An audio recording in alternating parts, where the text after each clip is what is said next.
Bom sábado. Vamos lá, título da lição, verso. Jesus e os excluídos sociais. Quanto a mulher, deixou sua planta, foi à cidade e disse àqueles homens: vinde comigo e veja um homem que me diz tudo quanto tenho feito. Será este porventura o Cristo? Ok. Antes da gente discutir um pouquinho os textos da lição, vamos ver os objetivos da lição dessa semana. O que a gente tinha que ter aprendido, qual é o sentimento resultante desse aprendizado e a prática que deveria ser desenvolvida a partir desse aprendizado. Vamos lá. Primeiro objetivo, o que a gente deveria aprender? Qual é o conhecimento para a lição dessa semana? Compreender o fato de que, em comparação com os outros, os cristãos têm uma vida privilegiada. Geralmente, nosso padrão de vida é um pouco mais elevado do que os que nos rodeiam. Temos menos problemas com os vícios em comparação com os nossos semelhantes. Ok. Então, a primeira questão da lição dessa semana é o modelo de identidade do cristão e a percepção do seu lugar no mundo. A lição traz como objetivo uma coisa interessante. Os cristãos, via de regra, têm um padrão de vida mais elevado do que aqueles que os cercam. É bom a gente entender o que é padrão de vida. Que padrão de vida para o linguajar comum ou para o lugar comum de hoje tem a ver com questões monetárias, e padrão de vida não é isso. Padrão de vida é a condição total de vida. A condição monetária é só um pedaço dele. Você pode ter uma condição monetária altíssima e viver no hospital. Você pode ter uma condição monetária altíssima e viver em clínicas de recuperação de alcoólatras ou drogados. Padrão de vida é o contexto de vida total.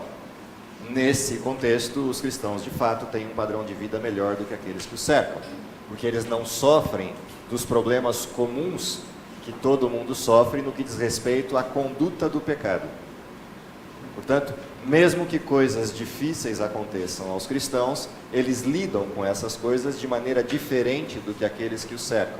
Não se desesperam, têm confiança, têm em quem depositar a solução dos seus problemas e têm uma perspectiva de futuro que vai além das coisas temporais. Mas a Bíblia também promete que o justo nunca passa pela dificuldade extrema, ou seja, nunca vi desamparado o justo, nem sua descendência, mendigar o pão. Por quê? Simples por quê? Porque todos aqueles que vivem dentro de um padrão de justiça têm os que o cercam, que vivem dentro do mesmo padrão de justiça. Logo, cristãos ajudam cristãos. Por essa razão, nunca se verá desamparado o justo, nem sua descendência mendigar o pão. Porque se a descendência estiver mendigando o pão, é porque não sobrou mais nenhum justo na terra. E essa é a primeira lição da lição dessa semana. Ou seja, o cristão tem um perfil. E esse perfil faz com que todos os que o cercam e que são cristãos vivam em condições adequadas de vida. Ou seja, não passem por dificuldades extremas sem auxílio. Não passem por dificuldades extremas sozinhos. E é por essa razão que a promessa está dada. Nunca vi desamparado o justo, nem sua descendência mendigar o pão. Por quê? Se todos os justos da terra falharem, tem um justo que não falha, Deus. Enquanto houver justos para ajudar justos, Deus está assistindo a cena. Quando não houver mais justos para ajudar justos, Deus entra em cena e ajuda os justos. Portanto, não há como os que são cristãos, os que são justos, dentro do padrão do cristianismo, viverem na miséria. Então, nessa condição também há uma promessa que paira dentro da filosofia do cristianismo e dentro da religião cristã. Qual é o sentimento resultante de perceber que eu faço parte de uma comunidade, de uma família com esse perfil? Entender profundamente que esses privilégios trazem consigo algumas responsabilidades. Então, começamos com a primeira das responsabilidades, que é: o cristão vive observando os seus semelhantes. Não para fazer aquilo que é típico do ser humano, que é criticar, apontar defeitos ou escolher quais são as coisas que fazem o meu semelhante menor do que eu, mas ele vive observando o seu semelhante para descobrir qual é a necessidade dele, que ele pode ajudar. Portanto, o cristão é antenado. Ele está sempre ligado no que está acontecendo ao redor para ver: alguém precisa de mim, Tem algum lugar aonde eu posso contribuir ou eu posso ajudar? Então, ser cristão traz consigo uma responsabilidade, que é representar Cristo no mundo.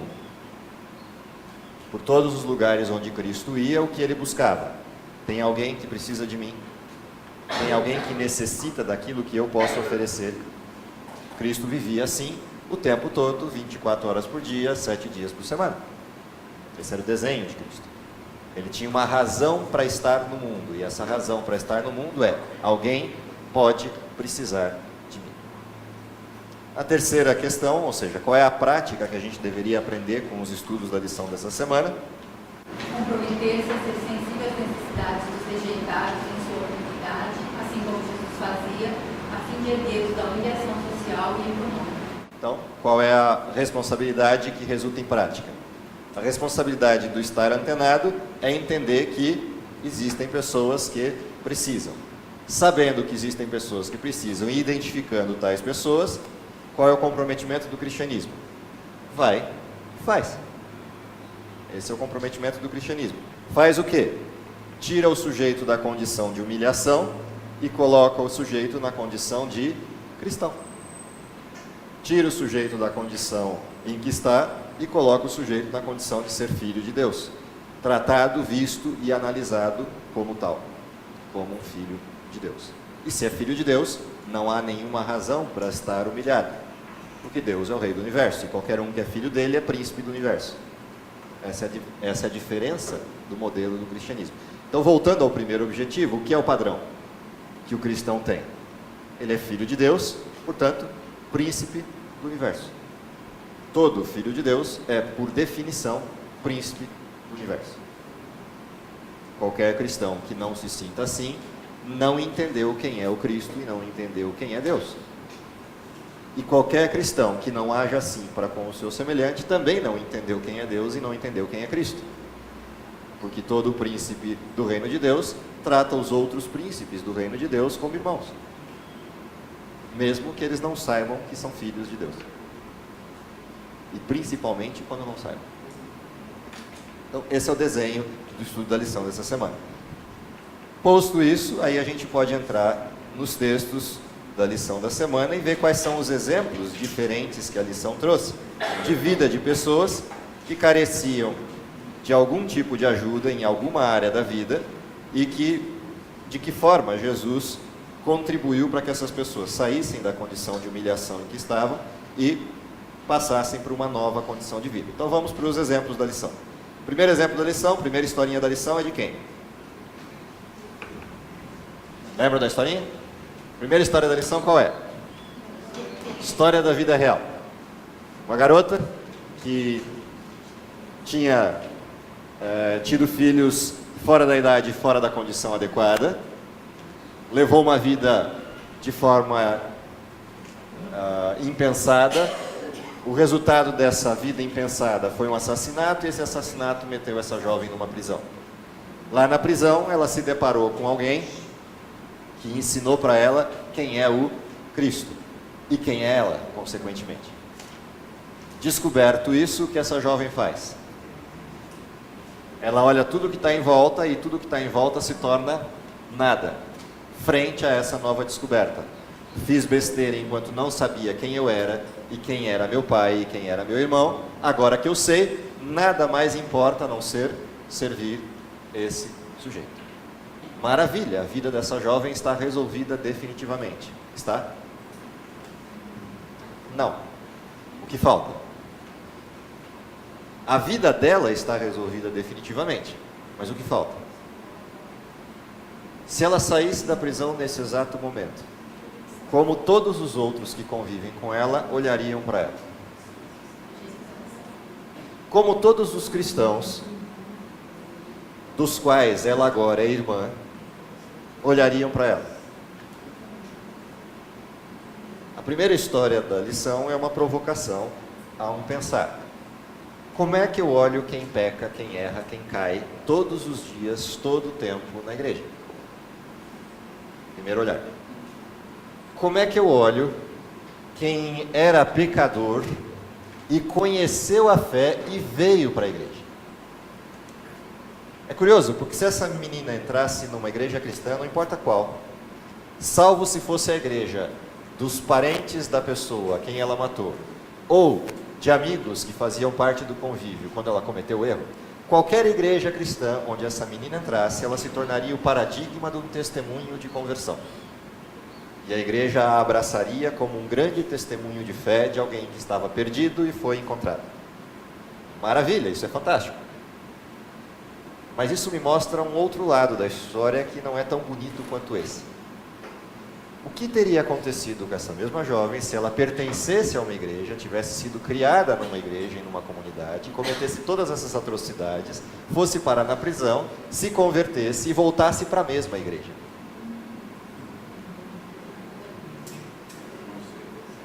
Essa é a primeira provocação da lição. Ou seja, há um desenho sendo formado aqui sobre o que é pecado, sobre o que é pecador, sobre o que é errar e o que é se arrepender. É em cima desse desenho que os exemplos da lição relativos a Cristo começam a ser tratados. O primeiro exemplo relativo a Cristo que a lição traz, qual é? Lembram dele? Mateus 21? Que história é essa? Não, primeira historinha da lição. Oi? Maravilha. Tem uma parábola com 2 filhos. Foram mandados para trabalhar. O que eles fizeram? O primeiro que foi mandado para trabalhar fez o quê? Falou para o pai o quê? Não. O primeiro que falou, vou trabalhar, falou que estou indo. E não foi. O segundo fez o quê? Não vou. Mas aí se arrependeu e foi. Quem é o primeiro filho? Quem é o segundo filho? Quem é o filho que diz eu vou e não foi? É um cristão, trazendo para os dias de hoje. Naqueles dias, um judeu. Hoje, um cristão. Por que naqueles dias um judeu? É a figura do Sinai. Tudo que o Senhor disser, faremos. Mas não fez. Quem é o outro? Naqueles dias, publicanos, gentios e toda sorte de pessoas párias da sociedade judaica. Quem é hoje? Quem é hoje? Cristãos. Mas de que ordem? Pecadores, não santos. Então, trazendo para os dias de hoje, na mesma igreja, no mesmo perfil, o primeiro grupo são aqueles que disseram, eu aceito, e vão fazer, mas não fazem. O segundo grupo é aquele que diz, não aceito, quero fazer do meu jeito, mas se arrepende e faz. Ambos convivem na mesma comunidade, na mesma igreja, na mesma fé. E têm a mesma descendência. Esse é o desenho dessa parábola. Em cima desse desenho da parábola, tem uma consequência. Qual é a consequência? Qual dos dois pode ser salvo? Os dois podem. Mas o que precisa acontecer para que ambos sejam salvos? Entender a condição em que estão e a necessidade que possuem. A partir daí, nós temos agora um exemplo real, uma situação real. Qual é a situação real? Jesus vai jantar com quem? Ou vai almoçar com quem? Ou vai lanchar com quem? Com publicanos e pecadores. Por quê? Por que que Jesus foi sentar com publicanos e pecadores?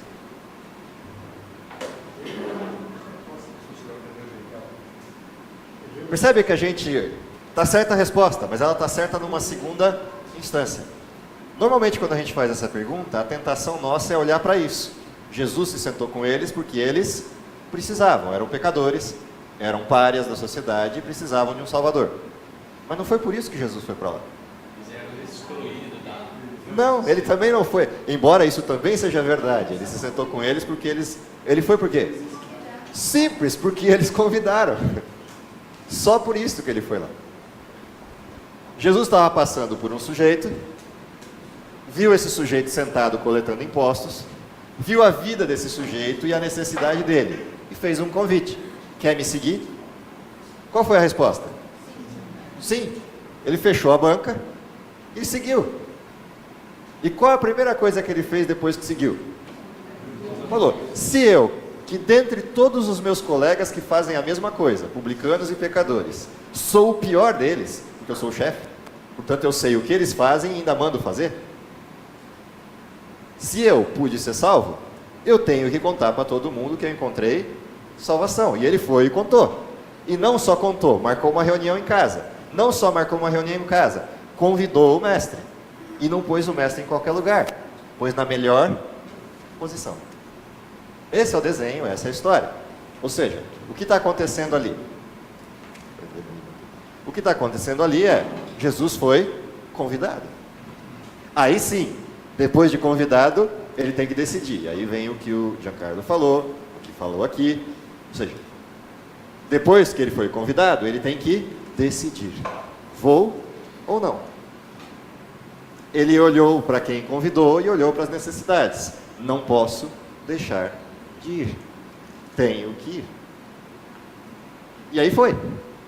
Quem não convidou fez o quê? Uma coceira, né? Quem não convidou, coçou. E aí olhou. Foi convidado, sentou na melhor cadeira, na melhor posição, está sendo recebido com honra, e nós, não. Percebe? A questão ali não era o fato de serem publicanos ou pecadores. Era o fato de estar sentado na melhor cadeira, sendo honrado por todos eles, e nós, que somos os chefes da religião local, não fomos convidados. E ele, um mestre que chegou agora, recém-chegado à região, já está sendo honrado como o melhor dos mestres. Esse é o problema. E aí, a partir desse olhar, o que eles fazem? Bom, só tem um jeito. Nós não podemos nos sair por ciumentos. Portanto, vamos fazer o inverso. Exclui esse grupo. E diz, quem é esse mestre que não se dá conta de que está sentado com a pior ralé da sociedade?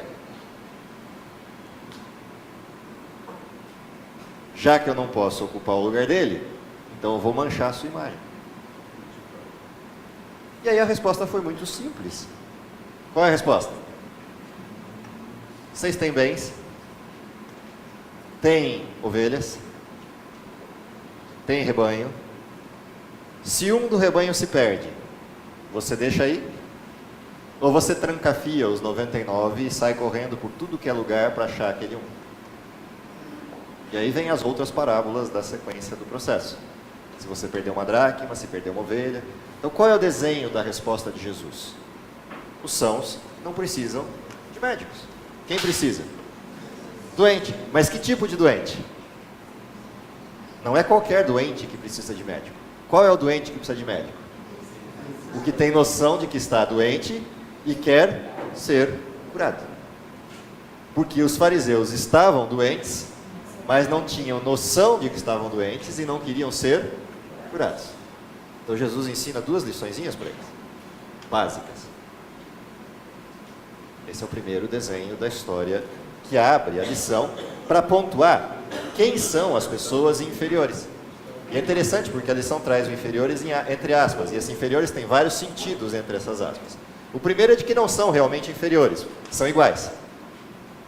O segundo é que os outros que não se acham iguais é que são de fato inferiores. Jesus vai usar isso em outras parábolas em que ele referencia isso. Quem é o maior no reino dos céus? Quem é o menor no reino dos céus? Quando Jesus referencia isso, ele pontua o significado de inferior. Então, quem era inferior para aquela sociedade judaica da época, ou para a nossa sociedade cristã de hoje, não é quem Deus chama de inferior. Quem é o inferior para Deus? Quem sabe que o outro está em pior condição e tira a mão. Esconde a mão. Esse é o inferior no reino dos céus. Na nossa sociedade, quem é o inferior? Quem a gente classificou como tal. Quem a gente enquadrou. Esse é inferior. E o enquadramento se faz em função do primeiro objetivo da lição. Eu me acho num padrão melhor do que ele. Então, se eu estou num padrão melhor do que ele, eu me classifico como superior e, portanto, classifiquei o outro como inferior e não como igual. Nesse exato momento, eu esqueci o que Cristo fez por mim. Morrendo por mim quando eu ainda era pecador. Quando é que eu era pecador? Quando que eu era pecador? Quando? Sempre. Portanto, ele morreu por mim quando? Sempre. Portanto, todos os outros a quem eu classifiquei como pecadores são o quê? Iguais a mim. A única diferença entre eles e eu é qual? Eles ainda não descobriram o Salvador. Mas eles são exatamente iguais a mim. O problema é que a gente incorpora o Salvador e se acha agora o tal. Só que o Salvador continua morrendo por mim. Porque eu continuo pecador. Mesmo que eu não careça de uma graça por um ato de pecado, eu careço da graça por ser pecador. Basta eu me desligar de Deus e eu peco outra vez. O pecado se manifesta em ações ou se manifesta em atitudes. Mas em natureza ele permanece. Eu continuo sendo pecador. É o que a gente aprendeu na semana passada, no sábado passado. A natureza pecaminosa vai até a redenção. Portanto, eu continuo pecador. Esse é o primeiro olhar. O segundo olhar que a lição trouxe em pauta foi a questão do perdão de uma pecadora em específico. Que pecadora é essa? Estava lá Jesus, levantou de madrugada para orar. De madrugada ele foi ao templo. Amanheceu no templo e as pessoas chegando e Jesus no templo. E lá pela madrugada, Jesus no templo, as pessoas trouxeram arrastada uma mulher, uma pecadora. Mas não era uma pecadora qualquer. Era uma pecadora reincidente. Contumaz, como a gente fala hoje. Uma pecadora constante. Conhecida, o nome de carteirinha na praça. Todos os telefones públicos de Jerusalém tinha lá o cartãozinho dela com o telefone. Todos os anúncios de jornais naquelas páginas espúrias tinha lá o anúncio dela com o telefone. Essa é a mulher do contexto. Esse é o desenho do que a gente está olhando aqui. Então pensa essa condição naquela sociedade. Bom, se essa mulher era assim, a pergunta óbvia é: por que não fora apedrejada antes?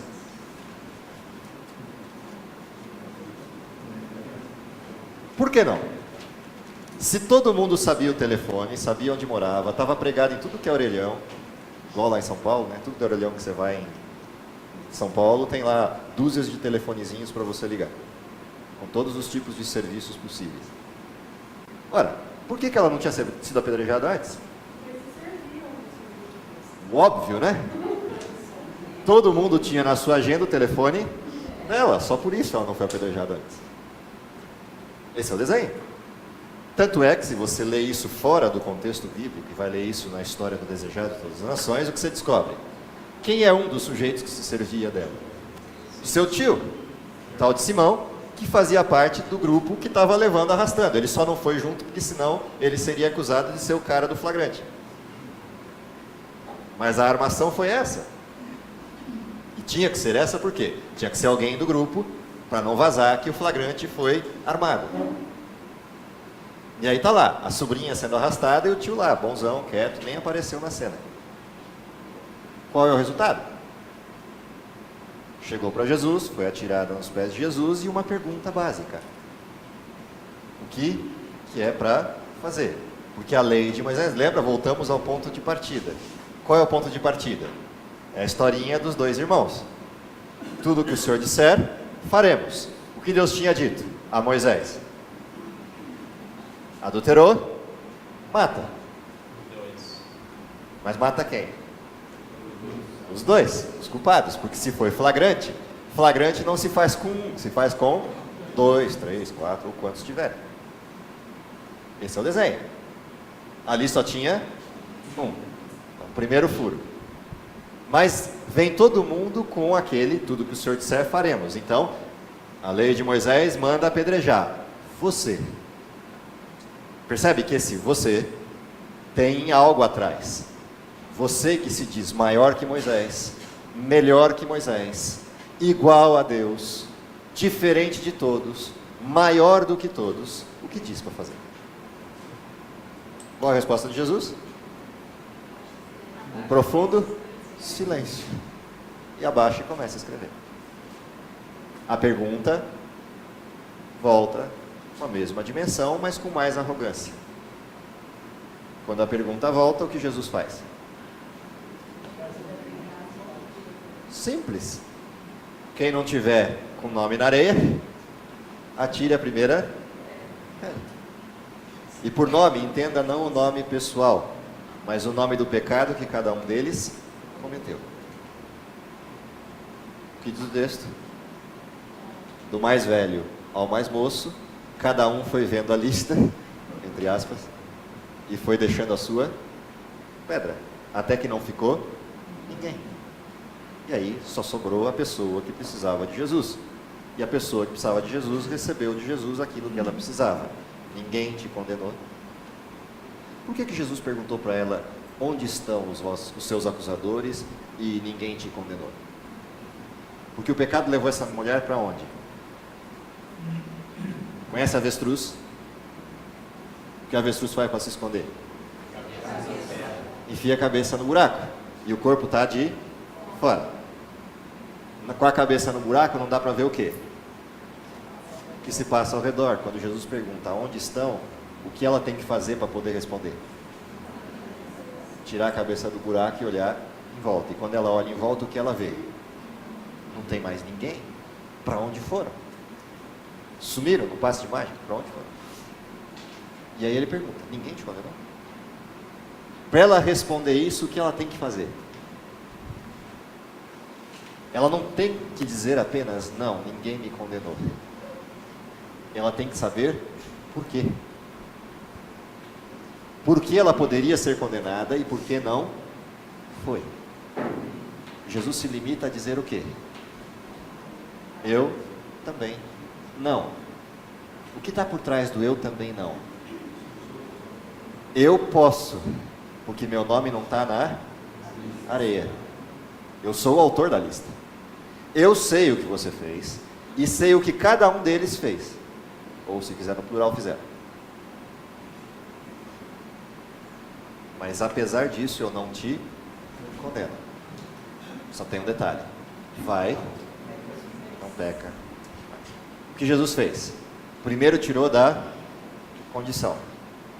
Depois colocou na condição de reflexão. Você entende por que chegou até aqui? Entende o que te levou até aqui? Então agora vai e não faz. Diga. Uma vez, muito tempo atrás, eu vi um pastor dizendo, ele fez uma afirmação não, pensamento, o único que poderia atirar o pedra na mulher era Cristo. Sim. Mas naquele momento, ele tomou sobre si o pecado daquela mulher. Sim. Por que ele não atirou a pedra? Porque ele morreu por aquela lista. Não foi pela mulher, foi pela lista inteira. Porque o pecado daquela mulher estava na lista. O problema é que naquele público tinham pessoas que eram responsáveis por aquele pecado dela na lista. O único justo e santo ali era Cristo. Nenhum dos que veio até a presença de Jesus veio com a intenção de salvar e resolver o problema do pecado. Todos os que vieram ali, vieram com a intenção de criar para Cristo uma situação de condenação. Esse é o desenho da cena. Se algum deles tivesse vindo ali com a intenção de salvar a mulher ou de resolver o problema do pecado, a resposta de Jesus teria que ser outra. Por exemplo, diz a lei de Moisés isso, mas diz a lei sobre a qual vocês estão, que vocês têm que levá-la para ser julgada num tribunal romano. Portanto, cumpram as duas leis sobre as quais vocês estão jurisdicionados. Cumpram a lei de Moisés e cumpram a lei dos homens. Levem-na para ser julgada e depois resolvam a conta. Se houvesse legitimidade no pedido, essa era a resposta que Jesus teria que ter dado. Por quê? Quem escreveu a lei de Moisés? Ele. Jesus não é incoerente com a lei. Só que é o mesmo Jesus que deu os parâmetros de cumprimento daquela lei. E nenhum dos parâmetros foi respeitado. Portanto, se nenhum parâmetro foi respeitado, não cabe condenação, cabe outra coisa. Cabe uma reprimenda de não ter respeitado os padrões. Jesus toma sobre si o pecado e despede a mulher na mesma condição que despediu os outros. Porque não era só ela que tinha que ser apedrejada, era a multidão toda. E aí é que está o desenho. A única que recebeu o benefício de Jesus foi ela. Sim. Os outros tiveram consciência do seu pecado, mas eles saíram. Mas sai. Se algum deles tivesse se atirado aos pés de Jesus, o que Jesus teria feito? A mesma coisa que fez por ela. Mas nenhum deles ousou fazer isso. Por quê? Qualquer que fizesse isso, tornaria público o seu pecado. E nenhum deles queria. Foram todos para casa. E ela voltou para casa perdoada. Os outros não. Condenaram-se a si mesmos e voltaram para casa do jeito que vieram. Ou pior. Esse é o desenho que a gente assiste. Feito isso, o próximo exemplo que a gente tem na lição. Menor entre os menores. Que historinha é essa? De que lugar? Os sujeitos que moravam lá em Gadara. É isso? Essa é a historinha? Os gesarenos ou os gadarenos, como você, depende da versão bíblica que você estiver usando. Ok? Maravilha. Região de Decápolis, lá do outro lado do mar da Galileia. Então, se você estivesse olhando lá no mapa, estrutura do mapa, cruzando o mar da Galileia, ou seja, saindo da região da Galileia para essa região do lado de lá do mapa, cruza o mar, é lá que Jesus foi. Bom, o que ele encontrou lá? Quando já ia chegando, vinham em sua direção 2 endemoniados. Quem eram esses sujeitos? Cidadãos muito bem conhecidos daquela cidade, daquela região. Viviam em que lugar? No cemitério, lugar perfeito para o endemoniado. Para criar toda a situação de história atrás, né? Maravilha. Lembra que a gente está dentro da cultura greco-romana, inferno de Hades, noção de Zeus, toda aquela história e mais todo o perfil ainda da cultura romano-religiosa. Então tudo isso cria uma cena. 2 sujeitos endemoniados que moram no cemitério. Então pensa na cena toda. Se hoje isso já causa espécie, pensa naquela época com todas as superstições da época.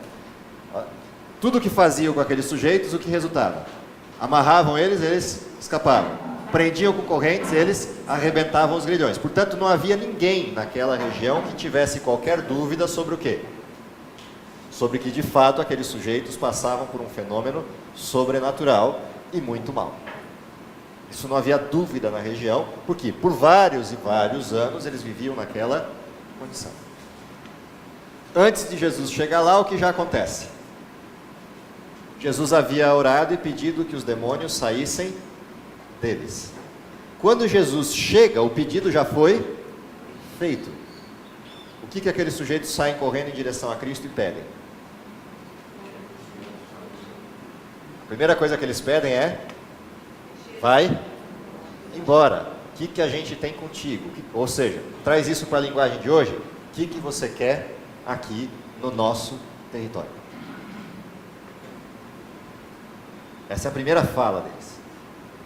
Em não tendo condição de enfrentar Cristo, qual é a segunda fala? Já que não tem jeito, então deixa que a gente vai para onde? Os porcos. Percebe que a ação deles é a mesma dos sujeitos que trouxeram a mulher? É exatamente a mesma. Qual era a intenção de quem trouxe a mulher para ser julgada por Cristo? Ter do que acusar Cristo. Qual é a intenção dos demônios? Ter do que acusar Cristo. Deixa a gente sair para onde? Para os porcos. Quem eram os porcos? Propriedade de quem? Dos sujeitos que moravam naquela cidade. Qual a origem daqueles sujeitos? Judeus afastados do judaísmo. Judeus seria do porcos? Tem alguma coisa torta aí nesse percurso. Judeus criando porcos. Ou descendentes de judeus criando porcos. Tem alguma coisa torta. Os demônios vão para os porcos e fazem o quê? Precipício abaixo, todos destruídos no mar. Qual é a acusação primária? Esse sujeito novato que chegou aqui na cidade se dizendo mestre, matou o nosso ganha-pão. Jogou toda a nossa riqueza no mar. Esse é o desenho. Essa é a situação que se formou a partir daquilo. Jesus não sabia que isso ia acontecer? Não sabia que seria acusado disso? Por que permitiu? Fala ali, depois eu continuo. Pastor, porque só está na Mateus, né? Sim. Fala 12. Por que Lucas e Marcos falam um demoniado, não 2? Se você olhar quem estava presente na cena e quem não estava. E por que eles falaram, manda-nos para os porcos e não para o abismo? Porque me parece que o demônio tinha medo do abismo. Sim, sim. Assim também como do deserto, quando era castigado pelo seu superior, ele mandava para lá. Até que chegava agora, sabe aquele que você veio embora, foi castigado, sabe? Ele está fumando, então vamos todos nós para lá, junta 7 cobras, né? É isso. São duas cenas aí interessantes de olhar. Primeiro detalhe, que é um detalhe histórico, lembra que eu tenho evangelhos presenciais e evangelhos biográficos. Qual dos evangelhos é presencial? Quais dos evangelhos são presenciais? O primeiro e o último, Mateus e João. Quais são biográficos?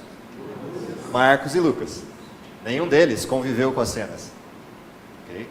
Lucas fez uma biografia a respeito de Jesus, contratado pelos gentios que queriam saber quem era o Cristo, e ele escreveu a biografia de Cristo. Para isso, o que ele teve que fazer? Sair consultando e pesquisando pessoas que lembravam das histórias. Isso traz para Lucas uma porção de detalhes que os outros evangelhos não têm. Porque Lucas se preocupou com os detalhes porque estava escrevendo uma biografia. Mas também traz o quê? Pequenas distorções. Quem conta um conto, tira ou aumenta um ponto. Então em Lucas você vai encontrar coisas dessa natureza. No caso de Marcos, você tem um sujeito que viveu na época de Cristo, mas como um garotinho. Cresce na tradição, inclusive, que Marcos era um dos garotos daquela multiplicação dos pães. De qualquer forma, não é testemunhal. Não é o sujeito que viveu com Cristo. É um sujeito que está aqui na frente, na história, escrevendo o Evangelho. Então, nesse desenho, eu tenho diferenças entre Marcos e Lucas para João e Mateus. Por quê? Porque os dois escreveram vendo, e os outros dois escreveram perguntando. Então, vai haver diferença. O que não tem diferença? No fato, quando Jesus chegou lá, tinha endemoniado. A diferença é que um recebeu a informação de que tinha um, o outro recebeu a informação de que tinham 2. O que recebeu a informação de que tinham 2 é porque viu os 2. O outro recebeu porque alguém contou que tinha um. Só essa é a diferença. Okay? Basicamente é só isso. Na outra questão, da diferenciação entre uma coisa e outra, tem a ver com a possibilidade de você continuar fazendo o que sempre fez, ou você se isolar para não fazer aquilo que você vinha fazendo. Conhece aquela história do milho no cantinho? O milho no cantinho é a frase que você usou. Ou seja, sai e não vai mais cuidar disso. Para o que você está fazendo. Milho no cantinho. A outra situação é, sai e vai fazer o que você quiser fazer. Os demônios nos porcos.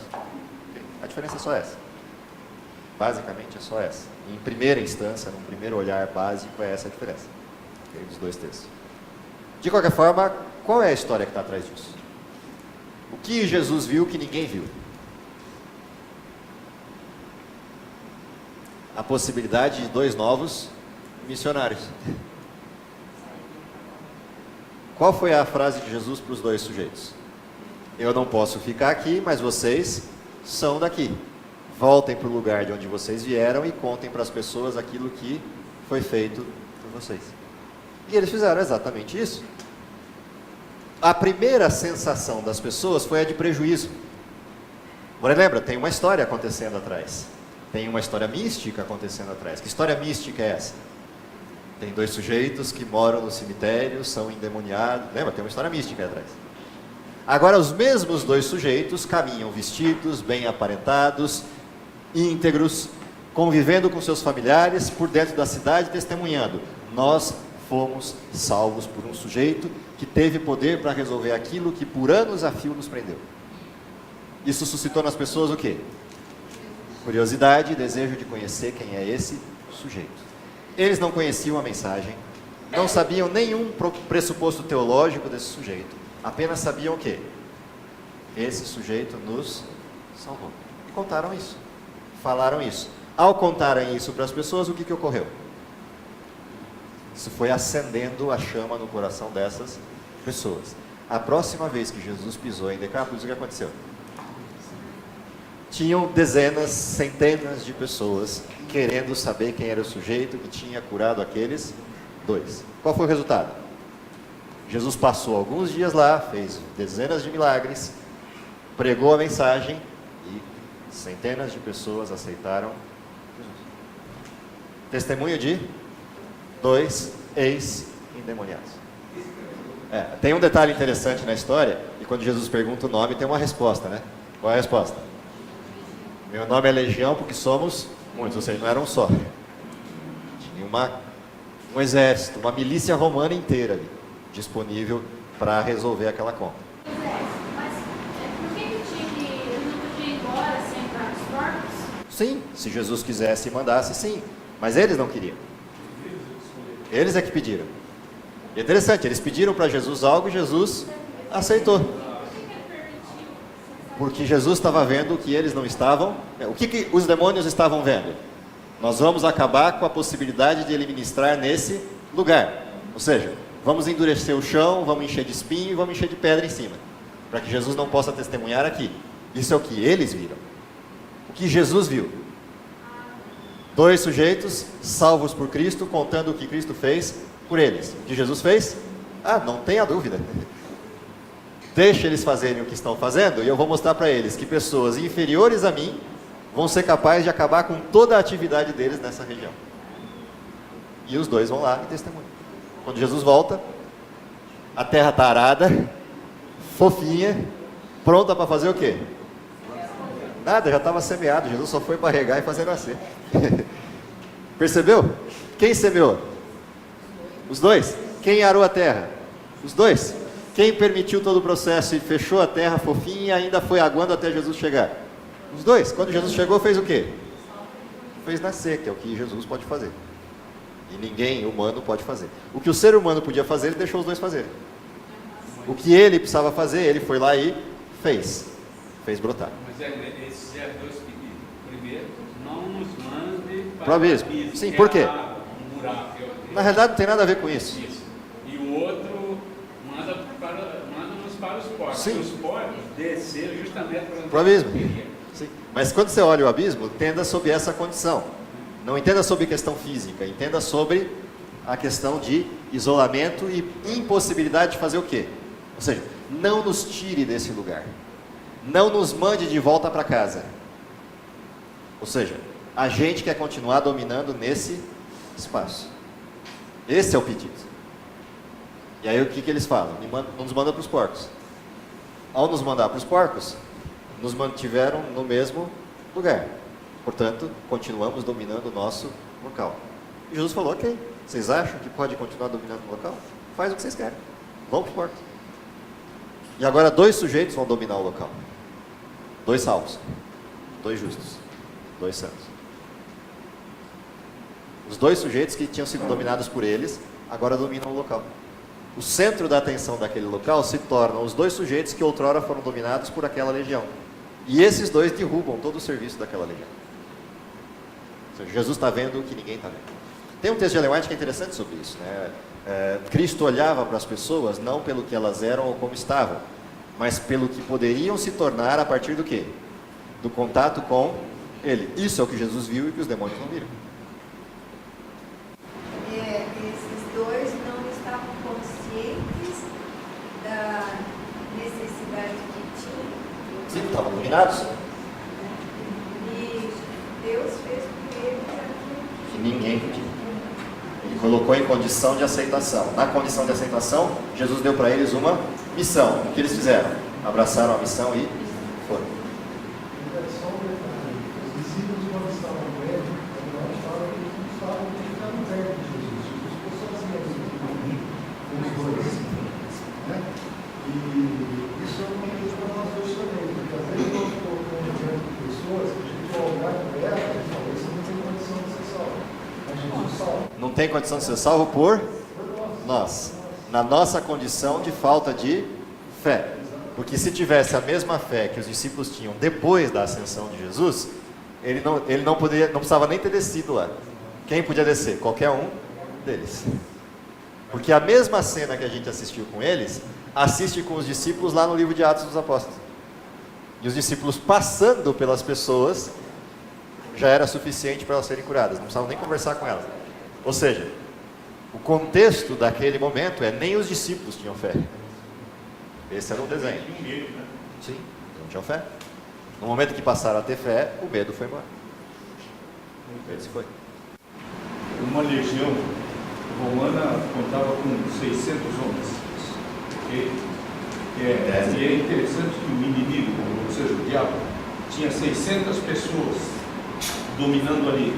Agora Jesus deixa 2 pessoas que dominam todo lugar. Se você considerar que tinham 2 sujeitos ali, 600 vezes 2? A Bíblia fala de 2.000, né? Sim. Porque eles não precisam a quantidade. Ela não precisa a quantidade. Eles falam legião porque somos muitos. E foi o número maior de agrupamento que eles tinham na época. Se você for ao texto, você vai perceber, são 2.000 sujeitos. 2 venceram 2.000. Mas com quem? Com um sujeito que venceu os 2.000. Essa é a diferença.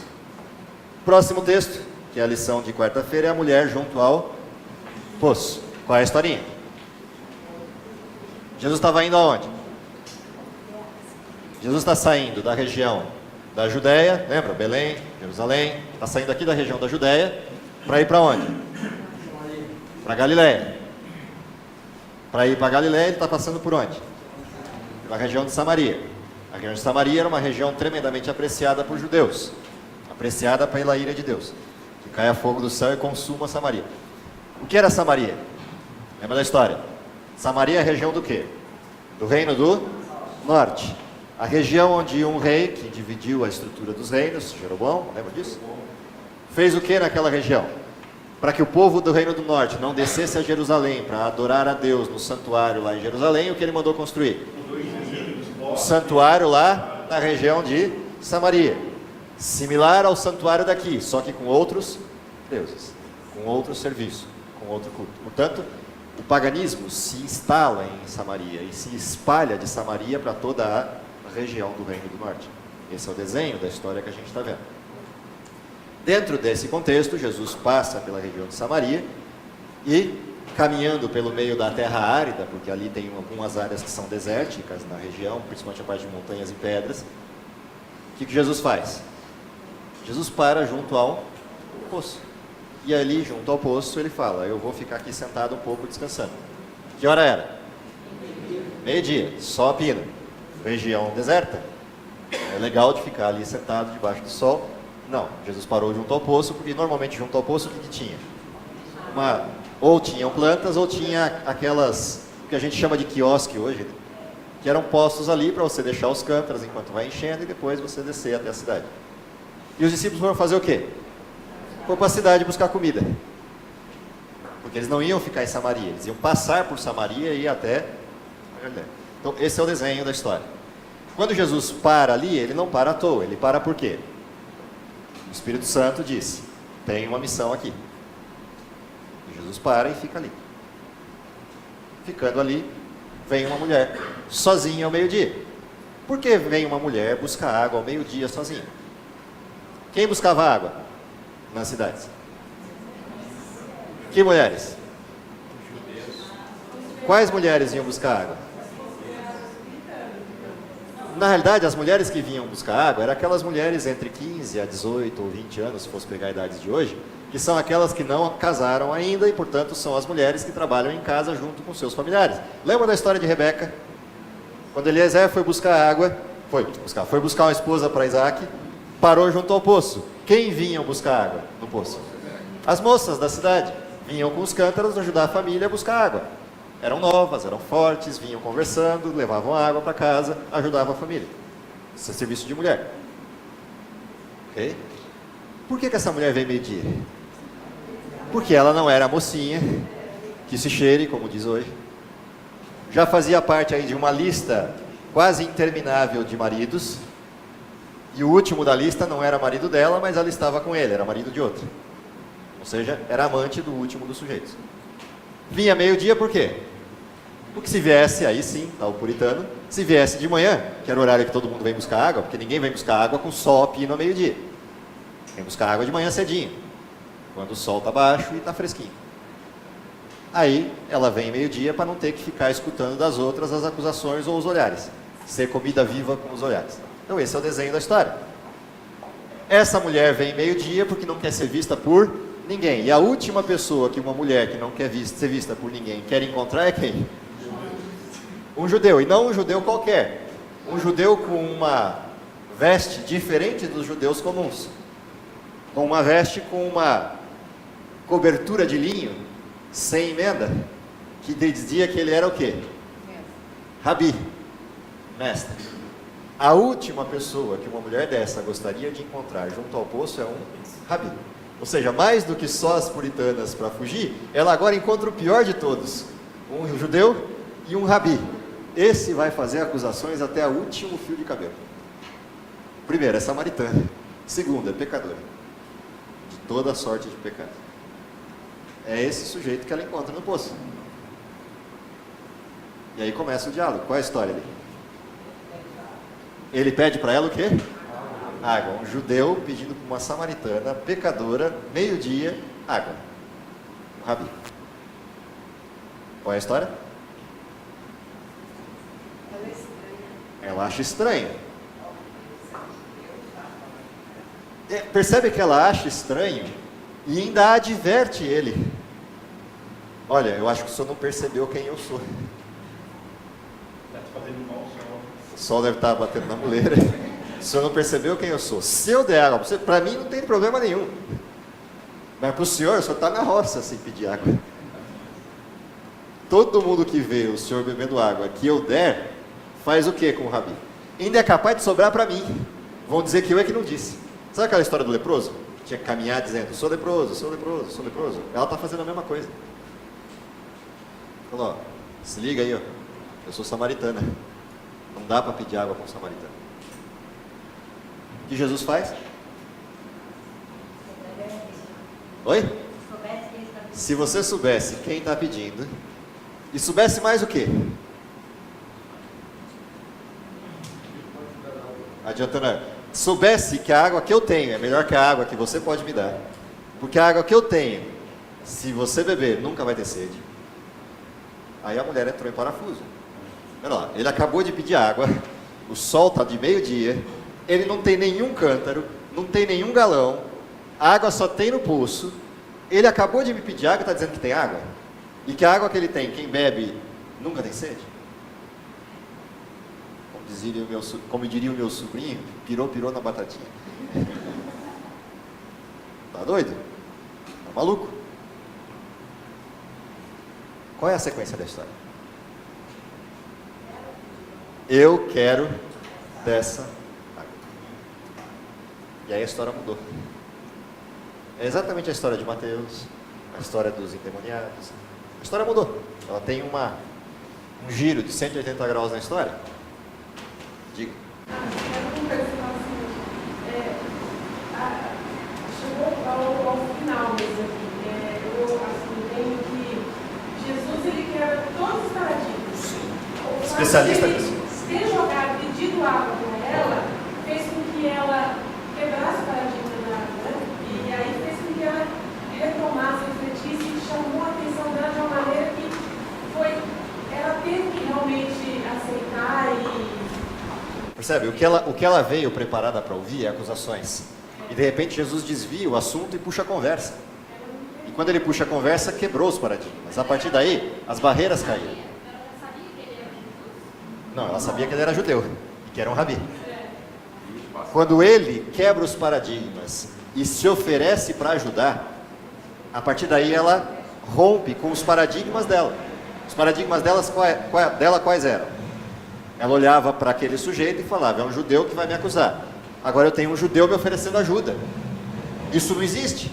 Eu quero essa ajuda. Sim. Isso que encantou a mulher. Sim. Sim. A partir daí, o que a história direciona? Moisés foi propositalmente também mandar os discípulos... Sim, se os discípulos tivessem ficado ali, ela não tinha nem chegado perto dele. Sim. O que acontece na história? A partir daí, o diálogo vem para a missão de Jesus. E para Jesus se identificar na missão, o que ele começa com o processo? Ele fala, vai lá e busca os outros, né? Traz gente. Traz seu marido aqui, para que ele também participe do processo. E aí o que ela fala? Eu não tenho marido.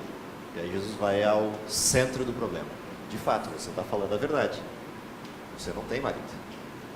Você já teve outros tantos. E o que você agora tem não é seu. Olha lá, esse sujeito não me conhece, nunca me viu, não sabe quem eu sou. Como é que ele sabe a minha história? É um profeta. E aí a história se conduz para onde? Será que é o Messias? Percebe que Jesus conduz a história para o processo de ser o Messias. Fala bem. O pastor Carlos Migaretti falou na lição, uma frase que gravou. Os excluídos sociais são escolhidos. São escolhidos de Deus. Aqueles que estão à margem de tudo são aqueles que Deus escolhe. Por quê? Se salvos, sabem a dimensão do impacto da sua salvação. Que sabem onde estavam. Quando Jesus conduz a história para a perspectiva da esperança do Messias, o que a mulher diz?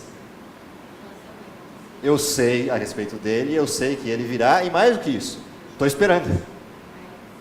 Bom, se eu estou esperando, qual é a única resposta que Jesus podia dizer? A espera acabou. Sou eu o que fala contigo. O que a mulher faz? Larga tudo e sai correndo para a cidade.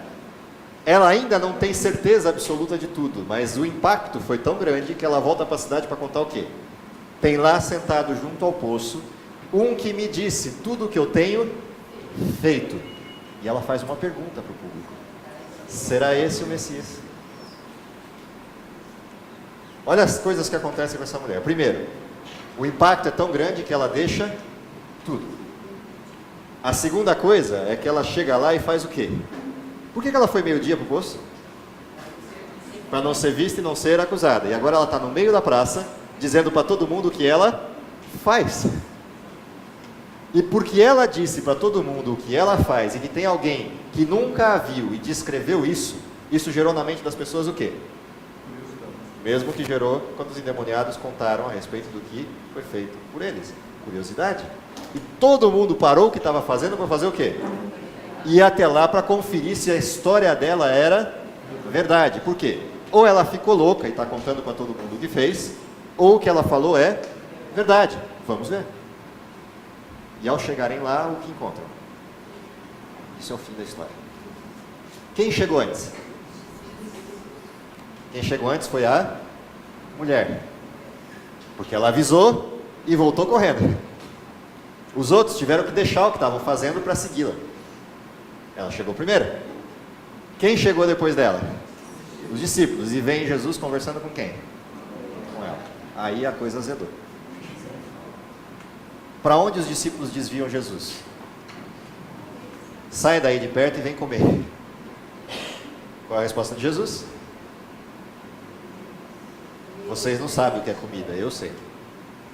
E comida de verdade é fazer a vontade do meu Pai. E aí ele conta uma historinha. Enquanto ele está contando a historinha, quem está chegando? O povo da cidade. E ele está contando a historinha. E a historinha ensina o que para os discípulos? A mesma historinha que abriu a lição dos 2 filhos. Só que a historinha agora pesa, né? Ela começa a dimensionar para quem está a salvação. E a salvação está para quem? Para quem chegou depois. Não para quem chegou primeiro. Que termina o texto dizendo: as pessoas que viram Jesus falando, creram nele. Não pelo que aliás, viram o que a mulher disse, vieram pela curiosidade, mas creram por quê? Porque ouviram e viram que era verdade. Porque ouviram alguém que tinha a verdade. Traz isso para os dias de hoje. Quem tinha que estar sentado no poço? Quem tinha que estar pedindo água? Quem é que tinha que estar no poço? A gente. Quem é que tinha que estar pedindo água para a samaritana? A gente. Quem é que tinha que estar contando para ela sobre o Messias? A gente. Quem é que tinha que representar o Messias? A gente. Esse é o desenho. A lição volta à história do publicano, agora olhando com detalhe a história de Mateus, e fecha dizendo o quê? Nós somos os publicanos, salvos por Cristo. Como publicanos salvos por Jesus, qual é a nossa atitude? A mesma de Mateus. Chama os outros publicanos e conta para eles o que Jesus fez por você. A lição dessa semana, na realidade, é o desenho do que deveria ser o cristianismo na proposta de Jesus. Aquele texto que eu amo de paixão, que é o texto de João, capítulo 13 a 17, que fecha no centro dele, mostrando o paradigma do cristianismo. Nisto conhecerão que sois meus discípulos, quando vos amardes uns. Com que tipo de amor? Esse aí.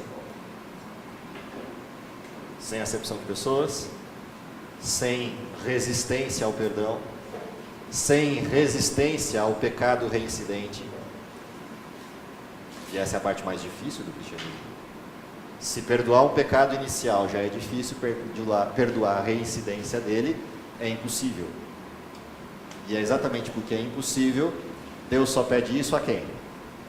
A quem foi salvo numa situação impossível.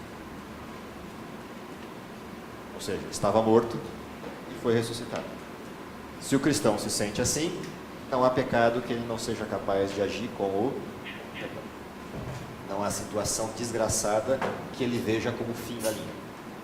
Ele sempre vê na perspectiva da solução, na perspectiva do arrependimento. Deus nos abençoe para que de alguma maneira a gente entenda a amplitude desse desenho de cristianismo e isso passe a ser a nossa história enquanto prática e enquanto vida cristã. Vamos orar? Querido Pai, que está nos céus, te agradecemos em primeiro lugar pelo dom da vida, pela oportunidade que temos de sermos chamados teus filhos.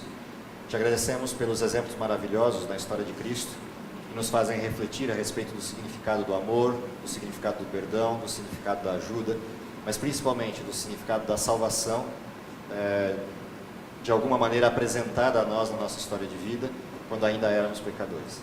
Dá que o exemplo de Cristo possa nos constranger a tal ponto de que possamos viver esse cristianismo para aqueles que ainda não o conhecem e para vivê-lo também entre aqueles que pertencem à nossa comunidade. Dá que com isso possamos demonstrar o amor de Cristo e com isso abreviar a tua vida, é o que pedimos por Jesus. Amém. Amém. Sublime amor, amor de Deus que a vida não traduzirá, maior que o mar, maior que o céu, jamais alguém compreenderá. Ao pecador em aflição, seu Filho Deus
poder.